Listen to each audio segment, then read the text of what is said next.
Welcome to the Center for Teaching and Learning snapshot of the workshop Teaching Critical Reading. This workshop was originally developed by Leanne Ortis and Ryan Bronkema.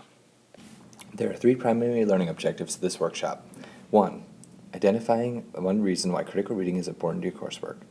2. Identifying 3 relevant to your particular teaching skills associated with critical reading, and introduce 4 adaptations that can be applied to your coursework and develop critical reading techniques with your students. Throughout this workshop snapshot, you will be able to get a little bit of a glimpse of how this workshop can enhance each of these 3 objectives. As you see future slides in this presentation, think of the following 3 questions. When you hear the term critical reading, what comes to mind? What skills do you associate with critical reading? And what skills are required for students to become stronger readers? Each of these 3 questions will be important as a base to what follows. In the Center's research engaging in critical reading, we found that there are 4 layers of reading. First is previewing, then there's scanning and skimming, information seeking, and being engaged. Each of the 4 levels involves a deeper diving into reading and challenges students to keep progressing their learning. For more information on previewing, consider the following slide. The purpose of previewing is for students to look around material before they start reading it. There are several activities listed on the right-hand side of this slide that might be ways for students to further engage in previewing. Scanning and skimming involves students taking a deeper preview of material. So looking at paragraph headings and other materials that are larger pictures and pieces spread throughout the reading materials.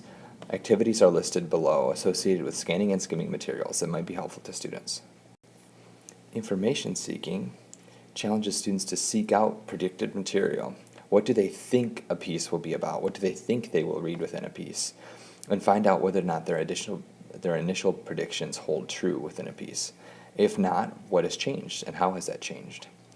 As an activity to represent information seeking, students could, for example, create a table of contents of a piece, highlighting important information in a hierarchical fashion. After information seeking, students can be engaged in reading materials.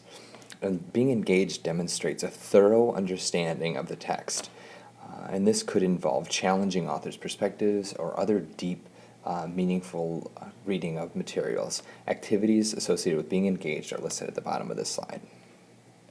In addition to the 4 levels of reading, there are also 3 different levels for students to synthesize materials. Those levels include annotating, outlining, and summarizing information. Each of these methods is a way to allow students to engage with materials as they read them and begin to further understand them, and each varies and grows in complexity and deeper understanding. From annotating, which is very simple and a way to follow words on the page, down to summarizing, which is a way to condense full materials down into succinct pieces. Below is some additional information about annotating. An example method of annotation is listed here, including 5 different symbols that can be used. This is not an exhaustive list of annotations, but it's a place to start and an example to show students if they would want to look at some practical annotation tips.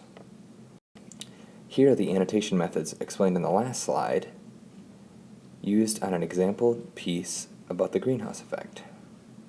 You'll notice there's underlining, stars, squares, definitions, but a sample visual version of annotating and how that might be an example of a reading technique that might help students learn. This slide includes some information on outlining. Outlining is an additional way to encourage students to synthesize reading materials that they are assigned.